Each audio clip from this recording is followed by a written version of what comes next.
the Texas Rangers went and had themselves a very, very busy weekend. Here are the things that the Texas Rangers did. First, they traded for Max Scherzer for the New York Mets. They traded one of their top prospects, Luis Angel Acuna. Good for him escaping the Rangers minor league system. Wink, wink. We all know what goes on down there. So they traded for Max Scherzer from the Mets. They also traded for Cardinals starting pitcher Jordan Montgomery on the Cardinals. He's got a 3.42 ERA on the year. His contract expires after the season, too. They also got Chris Stratton in that trade, who is a reliever with a 4.36 ERA, but supposedly he's been unlucky. And they already traded for Aroldis Chapman. So they've been really aggressive. And you could argue that the Angels are continuing to be aggressive, too. They got Lucas Giolito. They traded for a couple of players in the Colorado Rockies, Randall Grichuk and CJ Cron. I have no idea about any of those guys. Don't care either. But, hey, they're still being aggressive. So it begs the question, do the Astros need to be aggressive? And I've been pretty consistent on this. I feel like if you're Dana Brown, you take a look at what you've got in your farm system where you don't have a top 100 prospect or a top 60 prospect based off of the people who rank them, and you supposedly have a bottom 5 farm. What do you really have to give up?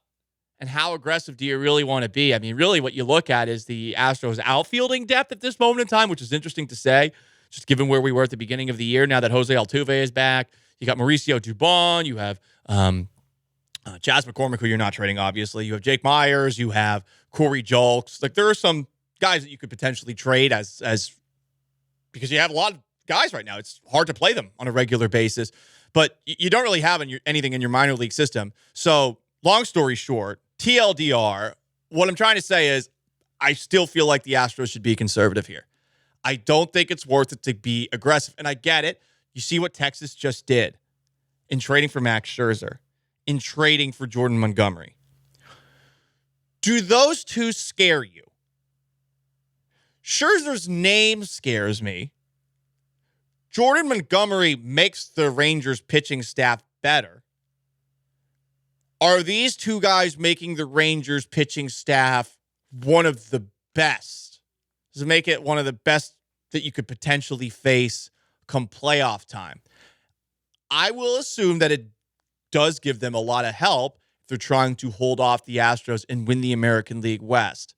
But I don't think those moves all of a sudden turn Texas into some super juggernaut or separate them from the rest of the top teams in the American League. Tampa Bay, who you just saw, Baltimore in first place in the AL East. I don't think it does that. And I know that there are some right now who see these moves that Texas made, only a game up on the Astros in the AL West, and you're thinking, well, damn, they did something. We've got to do something too. I don't subscribe to that.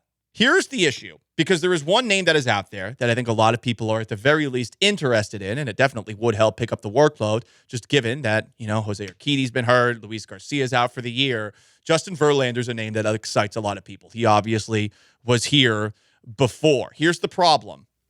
If you saw what the Mets did with the Max Scherzer trade, like they got a top prospect from the Rangers. And yes, the Rangers won't have to pay all of that contract for Max Scherzer either. You're going to have to make it worth the Mets' while to trade Verlander back here. That's where it gets tricky, because I don't know that you have that top prospect that the Mets want in return. And if on the other hand, if you do make the trade for Verlander and it costs you, let's just say it's like the Scherzer trade and it's Drew Gilbert for Max Scherzer.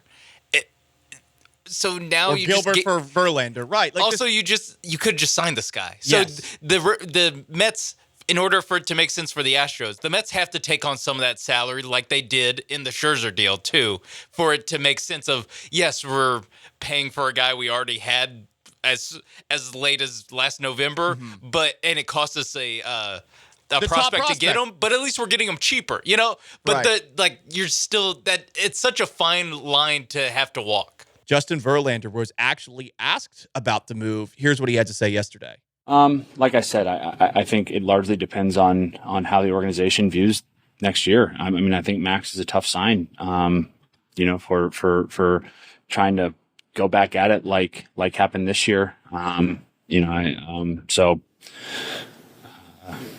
I guess like I said, I'm committed to trying to win a championship here. But if the organization decides that that's not exactly the direction that they think is best fit to go for next year and go for it again, then I would be more open to it. He has a no trade clause, so he has to prove where he gets shipped off to. I imagine Verlander, when you see that Scherzer deal happen, is looking at the team with a side eye. And their general manager yesterday was essentially like standing up like he's Frank Drebin in a Naked Gun in front of the fireworks store. Nothing to see here. Please disperse. They're saying it's not a rebuild. They're saying it's not a fire sale. Well, if you're Verlander, how do you not see it this way? This has been a tremendous disappointment. And I give Steve Cohen a lot of credit for putting all that money into the team this past offseason. But at the same time, I mean, look at the results, you know? If you're Verlander and you only have a couple of years left, you want to be on a contender. And here is where it gets a little bit interesting.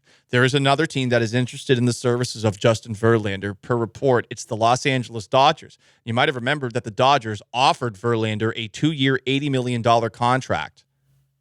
The Mets gave him 2 years and 86.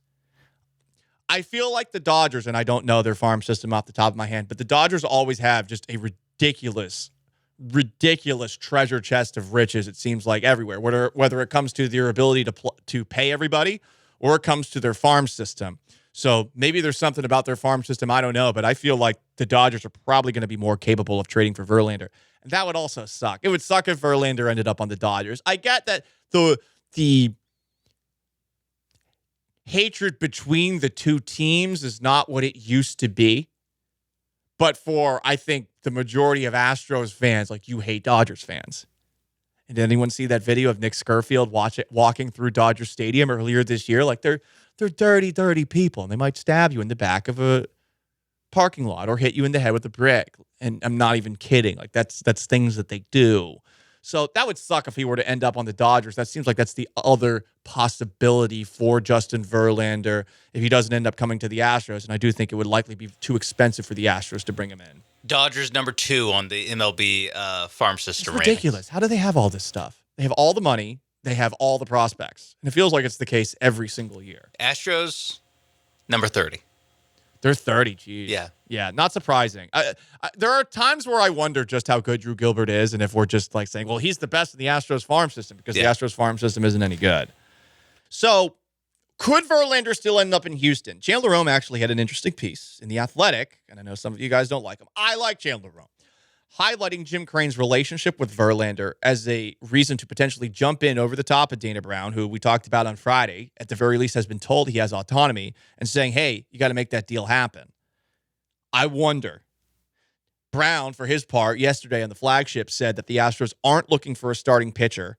They're looking for help in the back end of the bullpen and a lefty bat, even with Kendall Graveman aboard. So the only wrench I think that could potentially lead to Verlander being traded to the Astros would be Jim Crane coming in at the absolute last minute.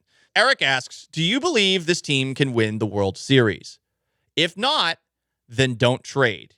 If you do, who cares? Another banner is worth any prospect. Why even play if you don't think you can win it all? But do you think trading Drew Gilbert's going to win it for you? Because what are you going to get in return for Drew Gilbert? Again, you're getting like Verlander or someone like that. Like, again, it just, as Sean said a little bit ago, you're doing something that you could have already done. And I'm not saying don't make a move because you might look bad doing it, but this move is something that would make Dana Brown look bad. If you can give up Drew Gilbert and get Justin Verlander, but only have to pay him 30 of the $43 million that he's owed, I think that crosses the plane of worth it, because when you think about the Astros championship window, it's not whenever Drew Gilbert comes up, if Drew Gilbert's any good. I agree. It's the here and now. It's the rest of Justin Verlander's career is the Astros window. I'm with you there. And look, for all the World Series struggles, he helps you in the regular season. I mean, he was awesome last year, right? So, I mean, that's the big thing right now. You're trying to make sure that you win the AL West. He is there for the pennant race, not necessarily for the postseason, just because of his history.